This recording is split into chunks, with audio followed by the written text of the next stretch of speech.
Good evening, commissioners and everyone. My name is Lacey Doherty from Councilmember McDuffie's office.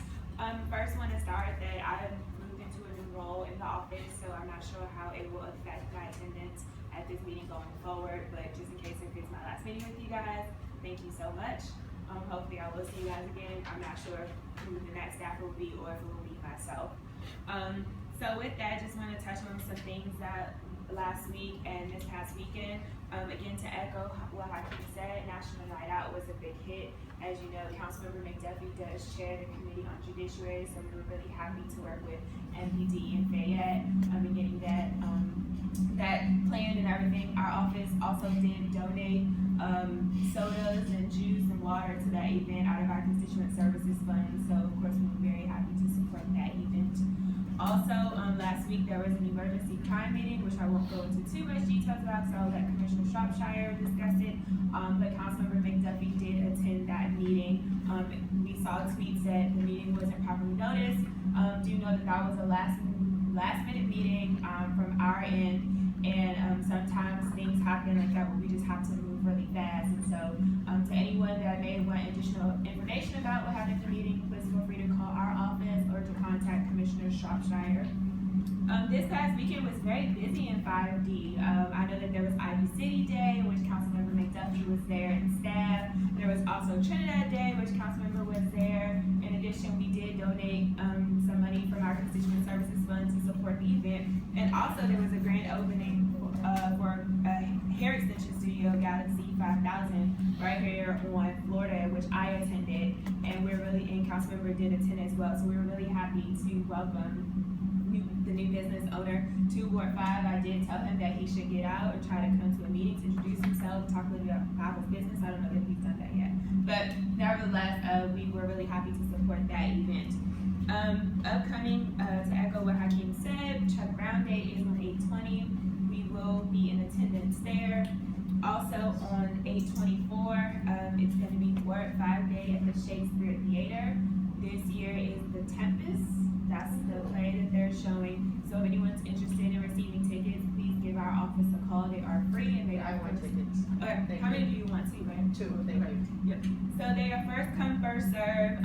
And again, call our office and we'll add you to the RSVP list. And then also, one of our favorites in Ward 5 is Ward 5 Day at the National Stadium. It's something that they've been doing for the last couple of years as a part of a community benefits agreement. And so our selected date for Ward 5 residents will be on August 26th, which is a Friday evening. The tickets are first come, first serve. Please hear me. They are first come, first serve. Because I find that every year I always tell you guys first. You guys are always the first to know. And then after the event, I get phone calls that you didn't know. So you guys are the first to know. No, I want your email because I'm about to send you. Oh, okay. I was like, you know, I got you. Okay. But yeah, so I always tell you guys first. So remember that. Ward 5 Days in that stadium, August 26th. There's a limit on how many tickets you can get. It is 4 per household. They are first come, first serve. So feel free to give us a call, shoot me an email, however you want to do that, and I'm happy to forward it along. That concludes my report for this evening. Were there time for questions?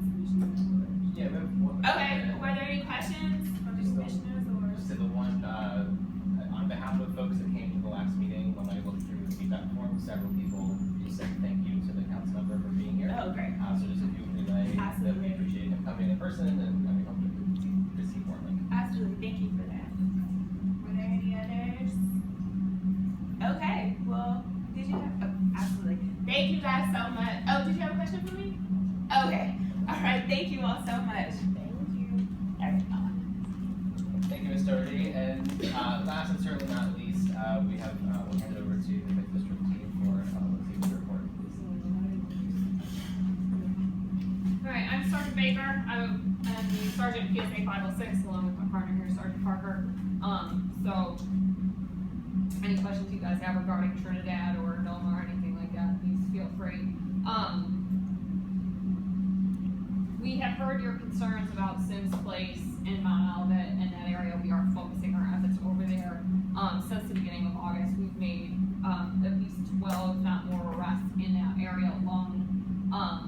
We are concentrating our manpower over there. we have units from outside of the district coming in and focusing their manpower there, so we have heard you and we are working on that. I'm not sure if any of you are aware, but we did have a, pretty severe incident on it was on West Virginia Avenue this afternoon around noon. We did have a stabbing. A woman was stabbed by a male. We're not sure if it's domestic related to this point, and we're not sure, the condition of the victim either, so that's an ongoing investigation. That is my most up-to-date information. If you guys have any questions? In reference to that, they do have a lookout for the vehicle, in reference to the staffing today, and I want, go ahead. Or it's in relations to that, because that's actually my SMD, and also I had a incident down by Gallaudet. So my big question is, I know you guys are working, but what is the plan? I've had 2 major incidents within the past week, and it's very concerning. If you know Ivy City, we have tons of walkers there now, and last week, or maybe the week before that, we sent out an email to the commander about West Virginia, in particular, people, tents being out there, the prostitution issue. So I'd like to know what the resolution is on that. As he stated in the last meeting, that he was working with the chief to see if he can get some plainclothes units there, because currently we don't really have them that work in every district. He's still working on that, as well as our crime suppression team has been focused in that area, and I do believe, including prostitution arrests, there may have been about 3 or 4 off of West Virginia, going up. So they're out there, and we also have units in PSA 506 that we tell to focus on that area. Unfortunately, again, it comes back to, we have officers on SIMS, but they do the square, they're in that square, so they're not gonna sit 8 hours on SIMS, and they're not gonna sit 8 hours on West Virginia, but they do, that's their primary job, for 8.5 hours to circle that square to make sure things are okay. I get that square, but the square also needs to extend to New York Avenue, like that's Trinidad. I'm really concerned about Ivy City, because we Right, I have understand. 4 Right, I breweries, understand. which means Unfortunately- I have drunk people now, so they're easy targets to get anything to happen. And then I'm quite concerned with my Gallaudet students, because they're deaf, so they can be attacked easily. It's still dark down there. Right, so we can bring your concerns back to the, appropriate lieutenant of that PSA, but the SDMs overlap in PSA, so we don't work in PSA 505 at all, which is where Ivy City falls, so we can definitely bring your concerns to them. And I appreciate you guys trying to address it, but my biggest issue with the police department is almost every single meeting I make the same request. I need someone from my PSA, which is 505. Almost every meeting we have someone who represents Trinidad, but it's rare that there's ever anyone here for 505. And I make that request almost every single meeting I'm present at. Okay. In regards to the prostitution, in the 1400 block, and that was my, is that in my PSA, the 1500 block or yours? 1500 is in mine. But it was right on the corner, between both our PSAs, when that incident happened.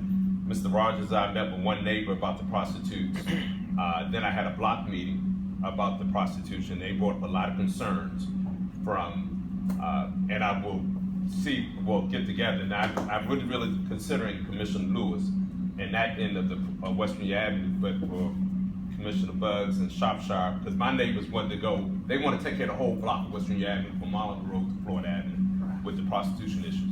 Had a lot of ideas. They're requesting Councilman McDuffie to come out and do a nighttime walkthrough. That's what they wanted, to do a nighttime walkthrough between hours of 10 and 2 a.m. So Mr. McDuffie can see exactly what's going on with the prostitution. Now, this stabbing incident, which I got a tweet on that also, you said it was domestic or wasn't the person? We don't know. Oh, we're not We sure. don't Okay. know what's going on yet. We don't know if it's a resident or, We Correct. don't know, we just know that the suspect fled the I got location of the vehicle, and I'm seeing that a little more. I'd say that maybe last month, June, July, around that time, a lot of people were fleeing on foot. And I think the last meeting that I went to on Children's at the rec center, since that time, in July, we had plainclothes units that the commander has spoken with the chief and was able to get plainclothes units there. And we've had about 16 arrests in the Trinidad area. And I just talked to officers when we had robocall. It's funny to me, in a very good way, how the crime is not as frequent as it was in July. It has calmed down quite a bit. And I'm believing now through the court system, because we said the last meeting, it's not just us. We're out there, we make the arrest, and the next day, some of these criminals are right back out. Once it leaves our hands, it goes to the attorneys to the court. And I'm finding that some of these criminals are being held, which is a good thing, because it's like it's a battle. You arrest the same people 3 times in a week. And finally, it seems like the court system may be making changes. I don't know, but the crime has gone down from July to August, which is great for all of us also. And just follow up on my meeting with some of the constituents, and we know it's beyond your level, but they want for the councilman to pass some kind of legislation for their cars of the people who are buying be confiscated at the time of arrest.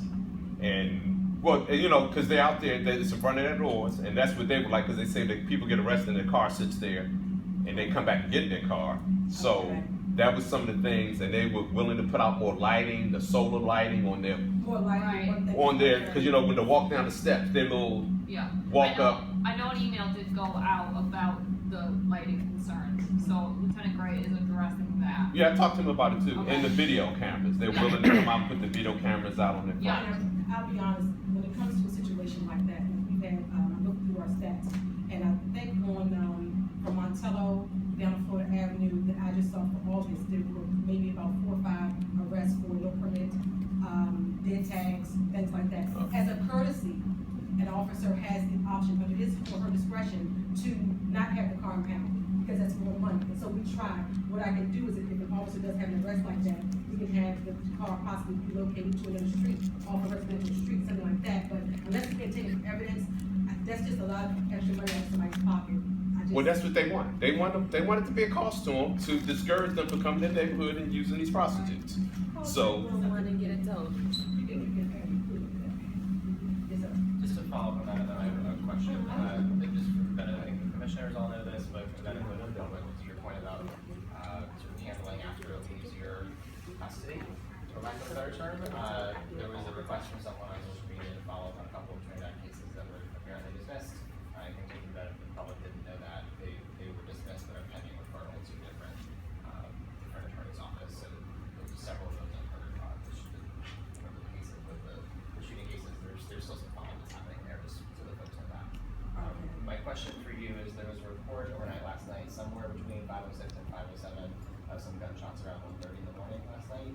We didn't see anything, I personally didn't see anything on the listserv. Is that any crime reports or anything? Just curious if you know about that. I don't, and sounds of gunshot reports, we are, and we have to take a sounds of gunshot report. I do know that the last few days, Saturday, unfortunately, I was not here last night, day off, we go for, however, we will get a list from the watch commander, every day, big email.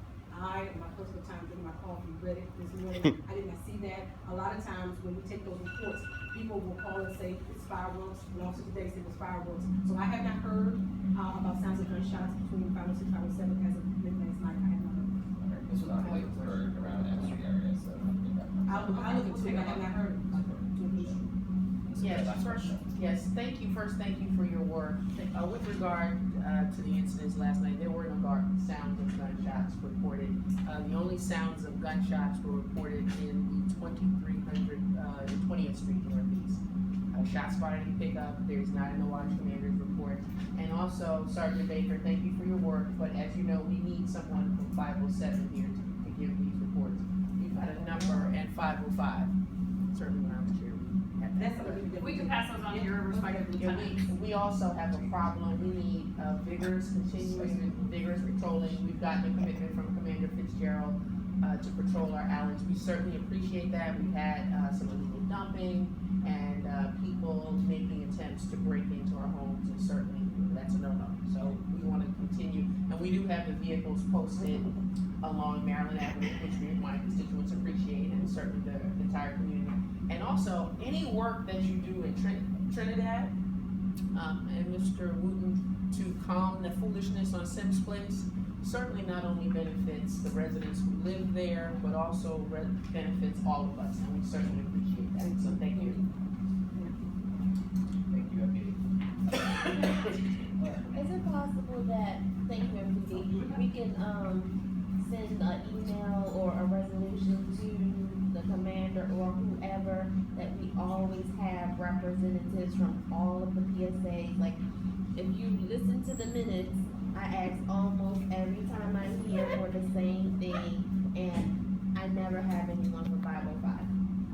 I suppose if you'd like to make a motion, you can. What I can tell you is I did, I think when you first raised this, I believe in February, I did do just that, and I actually sent you that email. I didn't get a response from Commander Fitzgerald, but if you'd like to send a letter, you're happy to make that motion, and we can present a motion for it. Yes, I'd like to, put a motion on the floor that we make a resolution and we send to Commander Fitzgerald that all of the PSA should have an officer giving reports on the happenings. Second.